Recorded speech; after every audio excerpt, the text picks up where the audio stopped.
নমস্কার, কেমন আছেন আপনারা? আশা করি প্রত্যেকেই ভালো আছেন। আজকে আমি একটু জটক বিচার নিয়ে আপনাদেরকে আরেকটু কিছু বলবো। কেন? তার কারণ অনেকেই আমাদের কাছে আসছেন এবং বিয়েরও একটা মরশুম চলছে, আর প্রত্যেকেই খুব চিন্তিত যে দাদা ছেলের বিয়ে দেবো, টিকবে কিনা। তার কারণ এখন সত্যি একটা ভয়ের একটা বিষয় যে বিবাহ হয়, তারপরে ডিভোর্সের জায়গা চলে আসে এবং তারপরে সেটা কোর্টে অবধি চলে যায় এবং তারপরে গিয়ে একটা কাদা ছড়াছড়ি নেগেটিভ একটা ইম্প্যাক্ট আমাদের সবার উপরই পড়ে এবং তার ফলত কি হয়, যেটা গিয়ে আলটিমেটলি একটা কেরিয়ারকে একটা বিষের জায়গায় নিয়ে গিয়ে দাঁড় করায় এবং মানসিকতার জায়গাতেও একটা বিষময় জায়গায় গিয়ে দাঁড় করায়।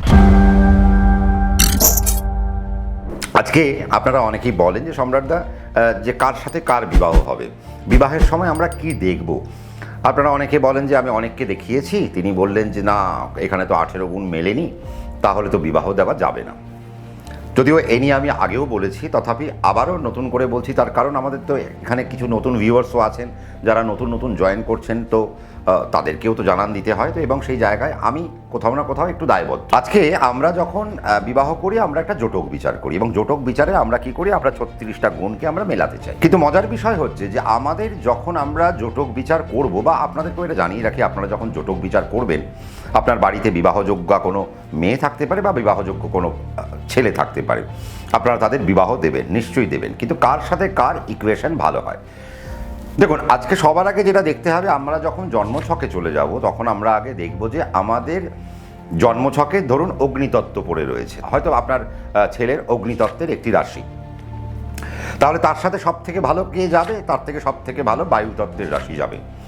তারপর কে যাবে? তারপর পৃথ্বীতত্ত্বের রাশিগুলি তার সাথে বিবাহের জন্য একটা সুন্দর হিসেবে যাবে। তারপর জলতত্ত্ব যাবে কি যাবে না, সেই জায়গায় একটা হিসেব। তার কারণ আগুনের সাথে জল যদি একত্রিত হয়, আগুন নিভে যায়, তার মানে সেখানে আগুনের কেরিয়ার নষ্ট হয়ে যেতে পারে, আগুনের আপলিফটমেন্ট নষ্ট হয়ে যেতে পারে, আগুনের সফলতা নষ্ট হয়ে যেতে পারে যদি সে জলতত্ত্বের মেয়েকে বিবাহ করে বা জলতত্ত্বের ছেলেকে বিবাহ করে। কিন্তু আবার আমরা অনেক সময় দেখেছি যে জলতত্ত্বের কিছু কিছু নক্ষত্র আছে, যে নক্ষত্রের সাথে বিবাহ হলে অগ্নিতত্ত্বের নক্ষত্রের একটা ফ্লারিশমেন্ট ঘটে, তার মানে সেটাও বিচার্য বিষয়।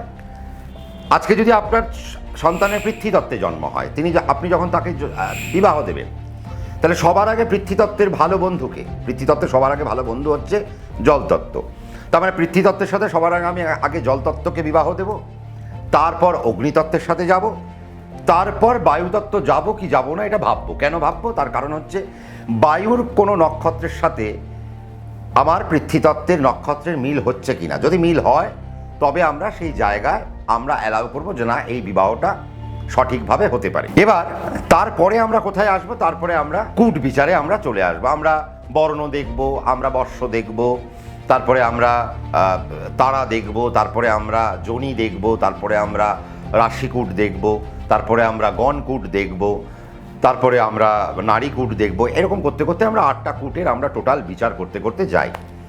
সব থেকে ভ্যালিড যে কূট, সেই কূটটা কোনটা? সেই কূটটা হচ্ছে যে নারীকূট। কেন? আদি, অন্ত, মধ্য। এবার আমার সাথে আদির বিয়ে হচ্ছে, নাকি আদির সাথে মধ্যের বিয়ে হচ্ছে, নাকি আদির সাথে অন্তের বিয়ে হচ্ছে? কারণ আমাদের নারী 3টি, আদি নারী, অন্ত নারী, মধ্য নারী, বা আদি নারী, মধ্য নারী, অন্ত নারী। তার মানে অন্তের সাথে কার বিয়ে হচ্ছে? অন্তের সাথে অন্তের বিয়ে হচ্ছে, না অন্তের সাথে মধ্যের, নাকি অন্তের সাথে আদির বিয়ে হচ্ছে? এই বিষয়টা দেখে নেওয়া উচিত। এবং সবার আগে আমি যেটা আপনাদেরকে বলবো, আপনারা যখন কোথাও জটক বিচার করতে যাবেন, সবার আগে কি দেখবেন? সবার আগে দেখে নিন আপনি যে ছেলেটি আর মেয়েটির আপনি যে কূটটা বিচার করছেন, যে জটকটা বিচার করছেন, সেখানে নারীকূট আর যোনিকূট সেটি মিলছে কিনা। কেন? তার কারণ আমরা বিবাহ করি, বা আমাদের বাবা মায়েদের একটা শখ থাকে যে বিবাহের পর আমার বংশে একটা বাতি আসবে, বা সে ছেলে হোক বা মেয়ে হোক, যেই হোক না কেন, আমার নাতিপুতি হবে, আমার নাতি নাতনি হবে, তাদেরকে আমি দেখব, তারপর আমি উপরে যাব। এটা একটা সবারই ব্যাপার থাকে, বা প্রত্যেকটা যুগলেরও থাকে সেই বিষয় যে আমরা একটা সংসার করব, সেখানে আমার একটা সন্তান হবে, তাদের লালন পালন করব, তাদেরকে পড়াশুনো করাবো, তাদেরকে একটা বড় জায়গায় নিয়ে যাব, আমার একটা সুন্দর একটা সামাজিক একটা বন্ধন হবে, সেখানে আমার একটা স্ত্রী থাকবে, আমার একটা পুত্র বা আমার একটি পুত্রী থাকবে। আমাদের বাড়িতে বিবাহের পর সন্তান আসবে কি আসবে না, তা নির্ভর করছে সর্বপ্রথম নারীকূট আর যোনিকূটের উপর। যোনিকূট যদি আপনি 4-এর মধ্যে আপনি যদি 1 পায়, নারীকূট 8-এ 8 পেল, তাহলে কিন্তু আমার মনে হয় কোথাও না কোথাও এই বিবাহ নেগেটিভ দিকে চলে যেতে পারে। কেন? নেগেটিভ দিকে চলে যাবে, অর্থাৎ বিবাহ হইল, বিবাহের মধ্যে কোনো সমস্যা রইল না।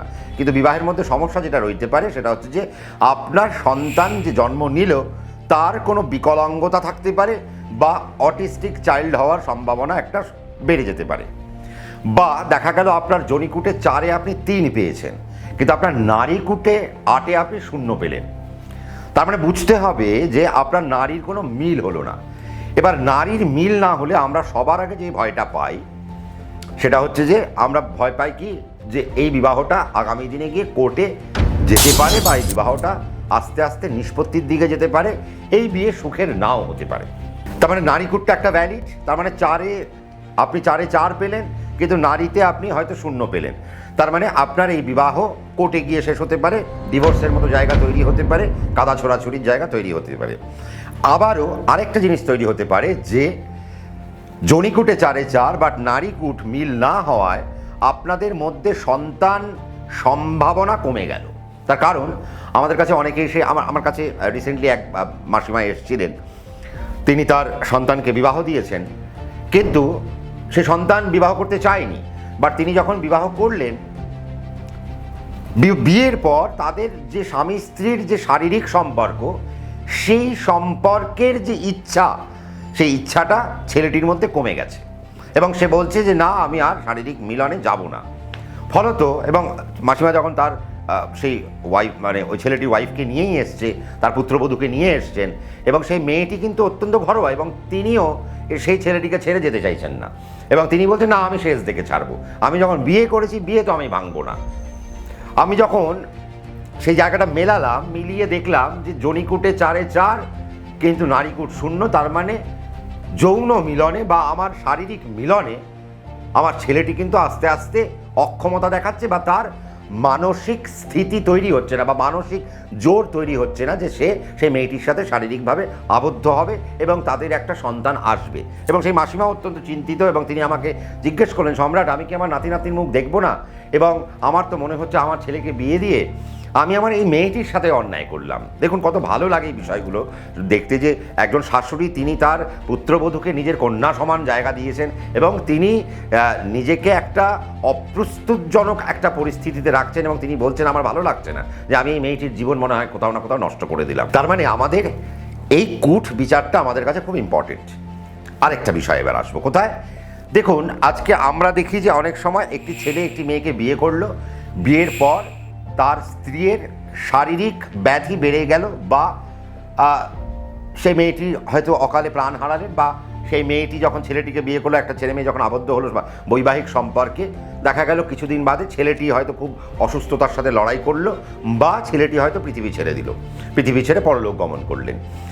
এটা কোথা থেকে হবে? আমরা দেখলাম হয়তো সমস্ত কূট আমাদের ঠিক আছে, বাট আমরা একটা জিনিস দেখতে ভুলে গেলাম, সেটা হচ্ছে তারাকূট। তার মানে তারাকূট আমাদের কাছে এমন একটা বিষয় যে যার বিচার করে আমাদেরকে বিবাহের জন্য আমাদেরকে পারমিশন দিতে হয়। আমরা সেই জায়গায় পরামর্শ দেব যে হ্যাঁ, এই বিবাহ সম্ভব, তারাকূটে মিল আছে।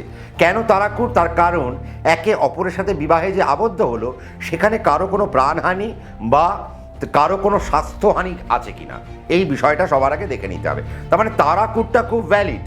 আবার আমরা দেখেছি অনেক সময় যে একটি ছেলে বিবাহের আগে পর্যন্ত প্রচণ্ড ভালো ছিল, কিন্তু দেখা গেল বিবাহের পর তার ফিনান্সিয়াল কন্ডিশন খারাপ হতে আরম্ভ করলো। কেন? সেটা কোথা থেকে আসবে? সেটা আসবে বর্ণ থেকে এবং তারপর রাশিকে থেকে। তার মানে আমাকে ফিনান্সিয়াল প্রবাবিলিটি কোথা থেকে দেখতে হবে? বর্ণকূট আর রাশিকূট, এই দুটো যখন আমি মেলাবো তখন আমি কি পাবো? যে কেন বর্ণ? তার কারণ আমাদের কি কি বর্ণ আছে? আমাদের ব্রাহ্মণ বর্ণ আছে, আমাদের ক্ষত্রিয় বর্ণ আছে, আমাদের বৈশ্য বর্ণ আছে, আমাদের শূদ্র বর্ণ আছে, আমাদের 4ই বর্ণ। এবার এই 4ই বর্ণের সাথে আমার রাশিকূট মিল হচ্ছে কিনা, তার কারণ আমাদের রাশিরও একটা বর্ণ হয়, সেটা আমরা অনেকে জানি না। এটা আজকে আমি আপনাদেরকে বলে গেলাম, যদিও এটা আমি এখানে খোলসা করবো, তার কারণ অনেকে বসে রয়েছেন খাতা পেন নিয়ে, যে বাহ, সম্রাট দেব বলবেন, আমি টুকটুক করে টুকে নেব, তারপরে আমি একটা অন্য জায়গায় গিয়ে অন্যরকমভাবে বিষয়টাকে বলবো। না, তা হবে না। এগুলো যখন আপনারা আমার কাছে আসবেন তখন আমি সেগুলো বলে দেবো, বা এগুলো আমার কাছে যারা দীর্ঘদিন পড়াশুনো করছে তাদেরকে আমি হয়তো দেব। তার মানে আমরা কি বললাম? আমরা অর্থনৈতিক বিচারটা আমরা করব হচ্ছে বর্ণকূট থেকে এবং রাশিকূট থেকে। এবার এ তো গেল অর্থনৈতিক কূট, মানে আপনার অর্থ বাড়বে না কমবে, কিন্তু আপনি একটা বিয়ের পর বড়লোক হবেন না হবেন না, এটাও তো একটা প্রশ্ন।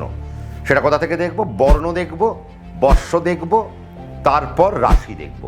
এই তিনটে কূট যদি আমি দেখি তাহলে কি হবে, যে দেখব যে বাহ, তার মানে এই জায়গা যদি ঠিক আছে, তার মানে এই বিবাহের পর ছেলেটি তার কেরিয়ারে সফলতা অর্জন করবে, মেয়েটি তার কেরিয়ারে সফলতা অর্জন করবে। আজকে তারা যেখানেই দাঁড়িয়ে থাক না কেন, হয়তো আমি এমনও দেখেছি যে বর্ণকূট বর্ষকূট খুব ভালো মিল হয়েছে, রাশিকূট খুব ভালো মিল হয়েছে। আমার কাছে এসছে যে সম্রাটদা বিবাহ করছি, আমি তাকে বলে দিয়েছি ভাই তোমার স্ত্রীর কিন্তু সরকারি চাকরির যোগ বা একটা বেসরকারি চাকরির যোগ, বা আমি কিন্তু দেখতে পাচ্ছি তোমার স্ত্রী আগামী দিনে বিদেশে গিয়ে একটা বড় পোস্ট ডক করতে চলেছে। অনেকে অবাক হয়ে যান, কি বলছেন সম্রাট, এটা হবে নাকি? তো কই, ও তো এখনো চাকরির চেষ্টাই করছে না। এবং আমি বলার পর সেই মেয়েটি, তারা হয়তো বিবাহে আবদ্ধ হয়েছে, আমি সেই বিয়ে খেতেও গেছি, আমি এরকমও দেখেছি, আমি নিজেও গেছি সেই বিয়ে তাদের বিবাহ খেতে। এবং তার 2 বছর বাদে সেই মেয়েটি এসে বললো, দাদা আমি কিন্তু একটা স্কুল সার্ভিস পেয়ে গেছি, আমি অনেক দিন আগে দিয়েছিলাম খেলার ছলে, কিন্তু আজকে আমার রেজাল্ট বেরিয়েছে, আমি স্কুল সার্ভিসটা পেয়ে গেছি। তার মানে এই যে বিষয়, এই বিষয়গুলোকে আমাদেরকে খুব সুন্দর করে আগে আমাদেরকে ভাবতে হবে। তাহলে আমরা কি পেলাম? আমরা পেলাম যে নারীকূটটা খুব ইম্পর্টেন্ট, তার পাশাপাশি যেটা ইম্পর্টেন্ট হচ্ছে বর্ণকূট, বর্ষকূট, তারাকূট, রাশিকূট। আপনারা অনেকে বলেন যে দাদা দেবের সাথে দেবারীর বিয়ে হবে কি, দেবের সাথে নরর বিয়ে হবে কি?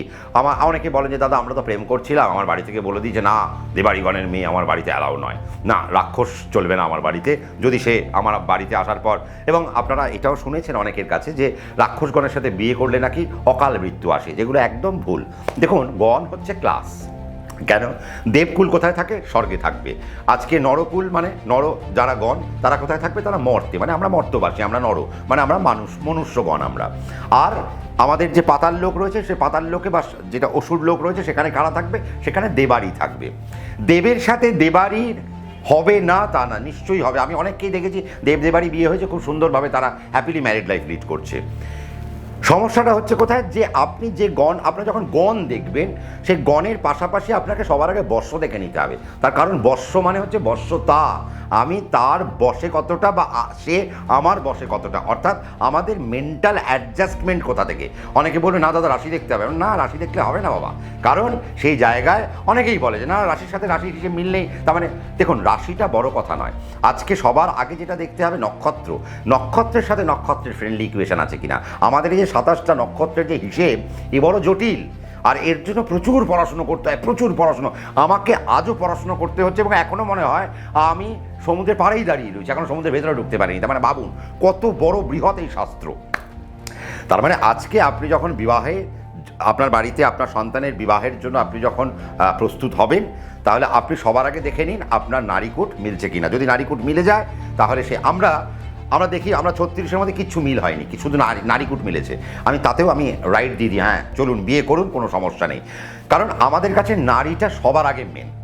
আমাদের এই আলোচনার মধ্যে আপনারা বুঝে গেলেন, নারীটা সবার আগে মেন, বাকিগুলো হচ্ছে আমাদের কাছে আস্তে আস্তে সেগুলোকে ব্যালেন্স করে করে চলতে হয়। তো এটা যদি করা যায়, তাহলে আপনাদের সন্তানের বিবাহের জায়গাটা অত্যন্ত সুন্দর একটা জায়গায় আসবে। যদি আপনাদের এই অনুষ্ঠানটা ভালো লেগে থাকে, কেমন লাগলো জানাবেন, জানাতে ভুলবেন না। আর মনের মধ্যে অনেক কিছু জানতে ইচ্ছা করছে, সম্রাটদা এখানেই ছেড়ে দিলেন, আপনি কেমন, আপনি ধরে যেন ছেড়ে দিলেন, না ঠিক হলো না। আমি জানি আপনার যদি মনে হয় যে না এই অনুষ্ঠানটা আরেকটু বৃহৎভাবে শুনতে চাইছেন, আপনারা কমেন্ট করে জানান।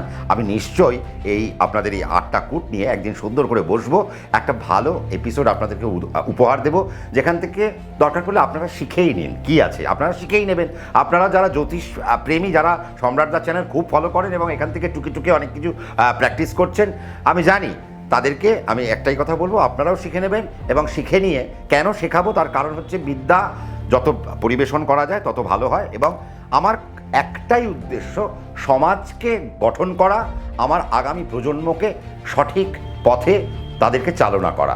এবং কাউকে আমি ভয় পাওয়াই না, ভয় পেয়ে জ্যোতিষশাস্ত্র নয়। তো কাজেই আমাকে একটু উদ্বুদ্ধ করবেন, তো তার জন্য সাবস্ক্রাইবটা করে ফেলবেন, কমেন্টস করুন, লাইক করুন, শেয়ার করুন। আর ঠিক রাত্রি 9টায় সম্রাটদা যেমন হাজির থাকছে, আপনিও হাজির থাকুন, আমরা একসাথে গল্প আড্ডায় মেতে উঠব।